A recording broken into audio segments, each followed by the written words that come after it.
नमस्कार दोस्तों, मैं मानस गुप्ता आप सभी का स्वागत करता हूं अपने YouTube channel the versatile mentor पे। कैसे हैं आप सभी? आशा करता हूं आप सभी बहुत अच्छे होंगे, अपनी तैयारी जोर शोर से कर रहे होंगे। सबसे पहले तो आप सभी को बता देता हूं कि आज रात को 10 बजे MTS और इंग्लिश की 2 वीडियोस टारगेट सीरीज स्टार्ट कर रहे हैं हम। माफ़ी चाहूँगा 7 दिन लेट हो गया था क्योंकि घर पे थोड़ा सा मेडिकल इशू हो गया था, घर चला गया था मैं, है ना। आप लोग नहीं समझ पाएंगे ये सारी बातें, बिल्कुल मानता हूँ मेरी भी गलती है। अगर मैंने बोला है कि 3 दिन में सीरीज स्टार्ट हो तो स्टार्ट होनी चाहिए, लेकिन कुछ इश्यूज़ के कारण दिक्कत हो जाती है। उनके नीचे आपको टेलीग्राम चैनल की लिंक मिलेगी, वो उनको ज्वाइन कर लेना आप। प्लस मेरे मेन टेलीग्राम चैनल की लिंक इस वीडियो के नीचे है और इंस्टा ID मेरी है जिस पर आप मुझसे कोई भी क्वेरी पूछ सकते हो। दूसरी बात, अभी बच्चों को सबसे ज़्यादा दिक्कत हो रही है CPO के आंसर के आने के बाद में कि भैया CPO में हमारे लगभग इतने मार्क्स आ रहे हैं और हमको समझ में नहीं आ रहा है कि फिजिकल को कैसे मैनेज करें, प्लस उसके साथ में CGL को कैसे मैनेज करें, और CPO में कितने मार्क्स के ऊपर हमें फिजिकल देने जाना ही चाहिए और कितने मार्क्स के ऊपर फिजिकल देने नहीं जाना चाहिए। उसके क्लैरिफिकेशन के रिगार्डिंग ये 6-7 मिनट का एक वीडियो होगा, तो प्लीज़ इस वीडियो को एंड तक ज़रूर देखेंगे, आपके लिए ही है ये वीडियो। ठीक है दोस्तों, सबसे पहले तो एक बात बता देता हूँ आप सभी को।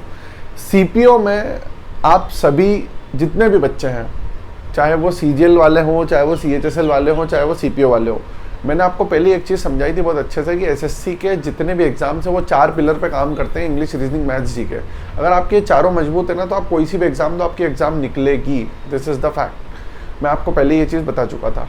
दूसरी बात, अभी जो समझ में आ रहा है, बच्चों के मार्क्स देख के सुनने में आ रहा है, ये समझ में आ रहा है कि CPO 2024 का जो मेल कैटेगरी का कट ऑफ जाएगा वो UR कैटेगरी का मेरे हिसाब से लगभग 125 से 130 के बीच में ही जाना चाहिए, है ना।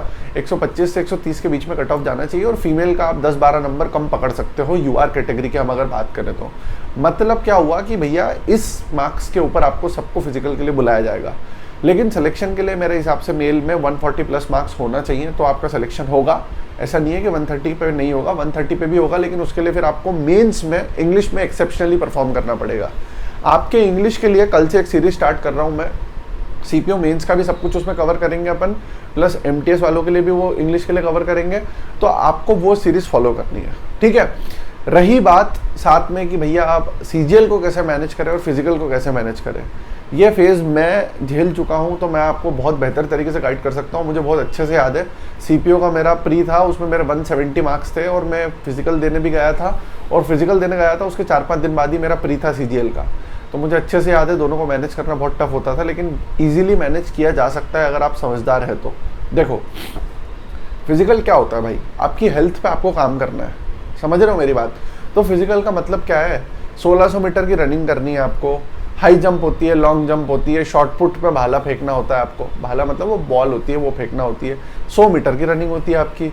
इनके सबके टाइम फिक्स होते हैं। आप कुछ मत करो, आप 2 में से कोई एक स्लॉट चूज़ कर लो। मैं जनरली शाम का स्लॉट चूज़ करता था। क्यों? मैं क्या करता था, पूरे दिन अपना जो शेड्यूल है वो CGL के हिसाब से बनाता था और शाम को फिजिकल करने चले जाता था 2 घंटे, क्योंकि जब मैं थक हार के आ जाता था तो फिर पढ़ने का मन नहीं करता है, आप सो जाते हो पूरी तरीके से। तो मैं जनरली शाम का टाइम चूज़ करता था।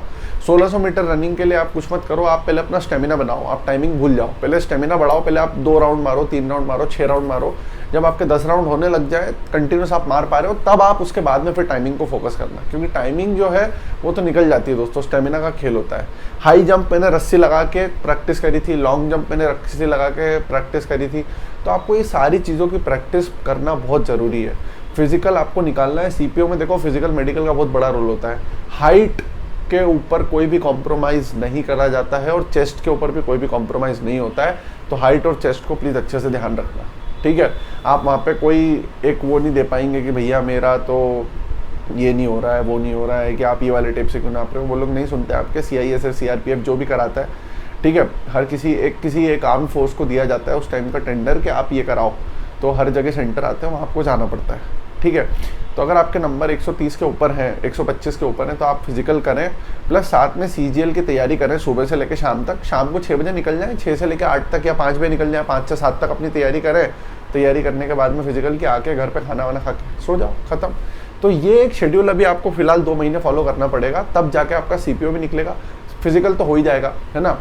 जो एकदम लुल बच्चे हैं, लुल मतलब कि जिनको आदत ही नहीं है, कभी स्पोर्ट्स में नहीं रहे हैं, जो मतलब आर्मी की, जो आर्मी की तैयारी करते हैं वो तो बहुत इजीली कर लेते हैं सारी चीज़ें, वो उनको अभी से स्टार्ट कर देना है। बाकी जो बच्चे जो थोड़ा स्पोर्ट्स वगैरह में रहे, जैसे मैं आपको ईमानदारी से बताऊं, मैंने अपना सिर्फ 15 या 18 दिन की प्रिपरेशन करी थी सीपीओ के फिजिकल की। मैं चेस्ट आउट हुआ था वहाँ पे, तो वो लोहे के टेप से नाप रहे थे, जो लोहे का ग्राउंड से नापने वाला टेप आता है, लेकिन ठीक है कोई बात नहीं।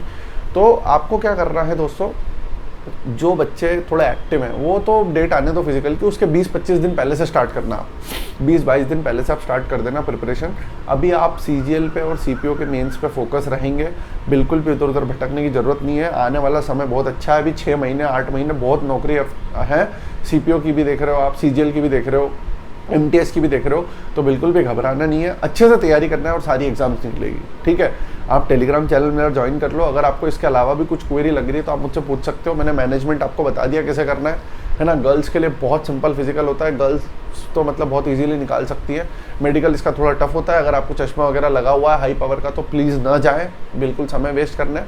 और अगर आपको चश्मा वगैरह नहीं है, जो जिसका सिलेक्शन हुआ है उसको फिजिकल देने एक बार ज़रूर जाना चाहिए, चश्मा वगैरह नहीं है तो। ठीक है, क्योंकि आपको ना ये चीज़ बहुत कुछ सिखा देगी, जब आप जाओगे तो वहाँ पे फील कर पाओगे कि मैं क्या कर रहा हूँ अपनी लाइफ में, यार मेरी बॉडी नहीं काम कर रही है। ठीक है, तो फिजिकल देने तो सबको जाना है, चाहे आप सेलेक्ट हो चाहे नहीं हो। ठीक है, सबसे पहले 1600 मीटर होती है, तो 1600 मीटर की तो प्रैक्टिस करके ही जाना है, क्योंकि अगर वहाँ बाहर हो जाते हो तो वो आपको बाहर करते हैं, वहाँ बिठा देते हैं और शाम को छुट्टी होती है एक साथ सबकी मैक्सिमम सेंटर्स पे। ठीक है, चेस्ट आउट होने से, चेस्ट के लिए आप जब भी चेस्ट का मेजरमेंट हो रहा है उससे पहले आप कम से कम 50-60 पुशअप साइड में जाके कहीं लगा लो, आपका चेस्ट थोड़ा सा एक्सपैंड हो जाएगा, तो आपको बहुत फ़ायदा होगा, है ना। ये कुछ टिप्स एंड ट्रिक्स होती है, तो प्लीज़ आप हाइट पे ध्यान दें। अगर आपकी हाइट कम है तो बिल्कुल ना जाएं, कोई फ़र्क नहीं, कोई मतलब नहीं बनता है उस चीज़ का, है ना। लेकिन अगर आपकी हाइट ठीक है, आपके चेस्ट थोड़ा सा ठीक है, आपकी सारी चीज़ें ठीक है ना, तो थोड़ा सा ध्यान रखना है आपको और अच्छे से तैयारी करके ही जाना है।